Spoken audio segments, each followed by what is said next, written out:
반갑습니다. 데이업 시청자 여러분들, 그리고 많은 DI 주주 여러분들. 저는 데이업에서 반도체 전문으로 멘토를 해드리고 있는 류민이라고 합니다. 이 DI가 코스피 종목이죠. 이 코스피 종목 중에서 매도 상위 2위를 어제 4월 21일자로 기록을 했는데요. 그 이유가 뭐 내부적인 요인이 아니라 전쟁이나 뭐 원자재 가격 상승 이런 것들에 의한 이 거시경제 소화 중이다. 이런 말씀을 드리면서 또 버니 테스터 시장 점유율 1위라고 지난 영상에서 말씀을 드렸는데 이것들과 관련해서 좀 디테일하게 알아보고요. 그 다음에 향후 어떤 모멘텀이 있을지 그것도 말씀을 드리도록 하겠습니다. 그러면은 저희 영상을 시청을 해주시면서 구독을 하지 않으신 분들은 구독부터 해주시면 좋겠죠. 먼저 이 전쟁 얘기를 안 할 수가 없습니다. 이 전쟁 때문에 우리 반도체뿐만 아니라 이 코스피, 코스닥 전체적으로 하락하는 이런 영향을 끼쳤는데요. 이 전쟁이 지금 이스라엘과 이란이 지금 전쟁을 일으키려고 하고 있잖아요. 전면전으로 확대가 됐다면 지금 분명히 더 코스피랑 코스닥이 더 하락을 했을 텐데 다행히 전면전으로 커지진 않을 것 같고 전쟁 때문에 여러 가지 거시경제 지표들이 악화될 우려가 생기고 그것 때문에 지금 반도체 업황 전체적으로 하락하는 추세였습니다. 그랬는데 그나마 이제 중동 긴장이 완화되었다 이런 뉴스도 뜨고 환율도 조금 내려갔거든요. 그것과 관련해서 좀 지표를 보시면서 디테일하게 말씀을 드리면은 먼저 유가입니다. 유가는 지난주에 이 배럴당 90달러 이상으로 돌파를 하면서 계속해서 90달러 이상 유지하다가 이번 주 들어서 18달러까지 줄어든 모습 보여주고 있고요. 이렇게 유가가 오르게 되면 아무래도 이 원자재 가격도 오르기 마련인데 생각보다 원자재 가격은 조금 방어를 해주고 있는 모습인데 23년에 원체 가격이 비쌌기 때문에 전년 대비해서 보시면은 대부분 마이너스 30% 평균적으로 마이너스 30% 보여주고 있고 이 반도체에서 주로 사용하는 이 몰리브덴, 코발트 그리고 실리콘 이 가격들을 보시면은 실리콘은 마이너스 20% 정도 싸졌죠. 전년 대비해서. 그리고 코발트는 마이너스 30%, 그리고 몰리브덴은 마이너스 40% 정도 싸졌고요. 그리고 비철금속에서 보시게 되면 이 구리, 우리 반도체에서 구리 많이 사용했죠. 그나마 이 우려했던 원자재 부분에서 조금 상승 방어가 되면서 그렇게 우려했던 상승이 나오지는 않았다. 이런 말씀을 드리고요. 그리고 달러 환율을 보시게 되면 지금 거의 미국의 금리 인하가 거의 1년에 한 번 할지도 모르겠다. 거의 안 할 수도 있다. 오히려 상승할 수도 있다. 이런 얘기가 나오면서 최근에 달러가 거의 1,400원 가까이 갔다가 지금 1,379원을 보여주고 있습니다. 이어서 보여드리는 게 이 반도체 글로벌적인 경제 지표를 보여드리는 거고요. 이를 통해서 이 우리 국내 시장의 반도체 업황을 조금 더 유추해 볼 수 있겠죠. 그런 점에서 말씀을 드리면은 일봉 차트가 이 SMH, 이 세미컨덕터의 ETF입니다. 여기에는 뭐 엔비디아나 TSMC, ASML 글로벌적으로 유수의 기업들이 포함되어 있고 25개 업종, 25개 업종이 이 ETF에 들어가 있습니다. 뒤에 보이시는 보라색 선은 이 필라델피아 반도체 지수입니다. 이 필라델피아 반도체 지수와 이 SMH가 거의 비슷하게 흘러가고 있고요. 이게 최근에 여기서 고점을 찍은 뒤에 이렇게 하락한 이유를 말씀을 드리면은 이 반도체 전반적으로 특히 후공정 업체에 대한 밸류에이션, 고평가가 어떤 의구심을 가지게 되는 거죠. 이 후공정 업체들에 대한 어떤 실적 기대는 충분히 있을 만합니다. 왜냐하면 이 TSMC의 실적 발표가 있었죠. 실적이 굉장히 어닝 서프라이즈, 굉장히 잘 나왔거든요. 실적이 잘 나와서 장외에서 거의 상한가 가까이 갔었는데 장내에서 그것을 전부 다 반납하면서 또 음봉을 보여줬거든요. 그런 점에서 지금 밸류에이션이 얼마 정도 매겨져 있냐. 좀 반도체 업체에서 좀 이름 좀 있다 싶으면은 거의 10배 가까이 밸류에이션이 매겨져 있거든요.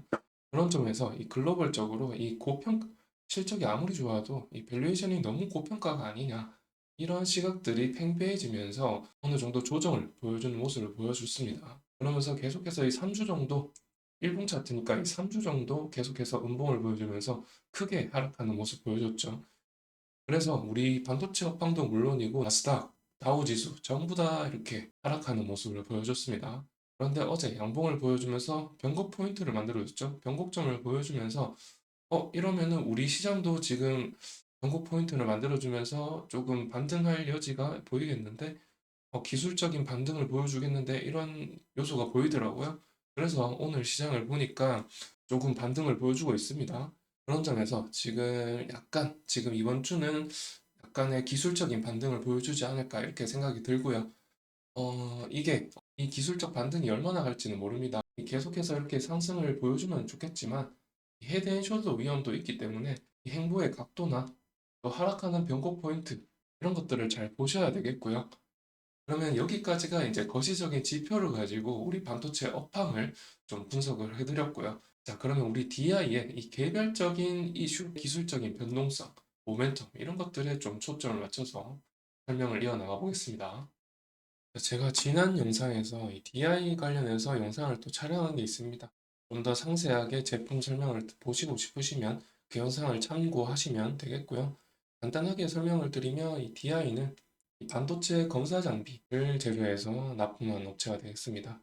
검사 장비인데 이 삼성전자의 벤더 회사고요. 그리고 D램과 낸드, 버닝 테스터기를 공급하고 있습니다. 그런데 최근에 이 HBM 관련해서 삼성이 HBM 5세대 12단 적층형을 개발을 하면서 이 GTC 2024에서 엔비디아한테 러브콜 보냈다고 제가 말씀을 드렸죠. 그러면서 이 HBM을 24년 하반기부터 양산한다는 소식이 들려오면서 이 삼성이 HBM에 대한 노하우가 SK에 비해서 좀 딸린다고 말씀을 드렸잖아요. 이 SK 하이닉스조차도 HBM에 대한 노하우가 깊은데도 수율이 60% 정도밖에 나오질 않는다고 하거든요. 그러면은 이 삼성은 얼마나 나올까요? 저는 50%도 안 나오지 않을까 이렇게 추측을 하고 있습니다만은 어쨌든 이 삼성이 하반기부터 이 HBM을 양산한다면은 그러면은 이 수요를 끌어올리기 위해서 검사 장비라든가 세정 장비라든가 이런 장비 회사들에 대해서 컨택을 하면서 지금 수요를 높이기 위해서 이런 장비들에 대한 수요를 키우고 있거든요. 그래서 지금 이 DI가 이 삼성전자 향 D램과 낸드 플래시 버닝 테스터를 하고 있으니까 이 HBM 생산 확대에 대한 어떤 수혜도 있지 않을까 이런 연결고리가 생긴다는 것이죠.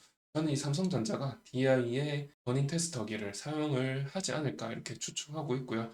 HBM 수요를 높이기 위해서 저는 DI의 버닝 테스터기가 필수적이다 이렇게 분석하고 있습니다. 그리고 이 DI는 이 버닝 테스터뿐만 아니라 웨이퍼 단계에서 이 웨이퍼의 결함을 발견하는 EDS 테스트 장비도 제조해서 납품하고 있습니다.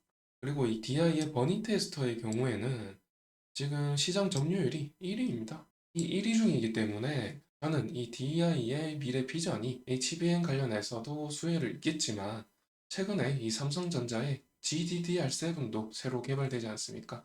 그런 부분에서도 이 DI의 영향력이 미치겠다. 그렇다면은 이 DI의 수익성이 계속해서 24년부터는 좀 수익성이 개선되지 않을까 이렇게 추측하고 있는 겁니다. 그래서 결론을 말씀을 드리면 이 거시경제, 이 외부적인 요인에서의 어떤 반도체 업황의 조정, 이 조정 분위기에서 내부적인 요인에 문제가 없다면은 그렇다면은 지금이 사실 기회가 될 수도 있다 이런 말씀을 드리는 거거든요. 자, 그런데 마지막으로 이 차트를 보시면서 설명을 드리면은 이 차트가 지금 DI의 차트가 너무 이 진입하기 힘든 구간이죠. 개인은 섣불리 들어갈 수 없는 위치라고 생각이 들고요. 이 반도체 업체 전반적으로 이 조정이 크게 왔었거든요. 거의 10% 이상 하락했었는데 확대를 해서 좀 말씀을 드리면은 DI도 물론 이 2주 동안 하락폭이 거의 10% 이상 발생을 했습니다. 거래량을 보시면 이 차익 실현 물량도 굉장히 많아 보이고요. 지금까지 말씀드렸는 대로 충분히 이 DI의 업종 자체는 미래 비전이 긍정적이다 이렇게 말씀을 드리는데 그럼에도 불구하고 지금 진입하기란 쉽지 않다. 그래서 신중을 기하셔야 된다. 지금 차트를 보자면은 사실 예전에 제주 반도체 이런 느낌이 들기는 합니다. 그렇지만 이 기업 가치 평가라는 게 너무나 주관적이죠. 주관적이라서 제가 어떻게 예측할 수 없는 부분이고 객관적으로는 사실 비싼 게 사실이죠. 그래서 제가 그 이상의 어떤 말씀을 해드릴 수는 없는 부분이라 생각 들고요. 그러면은 종합적으로 잘 판단하시길 바라고 영상은 여기서 마치도록 하겠습니다. 그럼 새로운 이슈 있으면은 또 찾아뵙는 것으로 하고요. 영상이 좋으셨다면은 좋아요와 구독도 눌러주시면 감사드리겠습니다.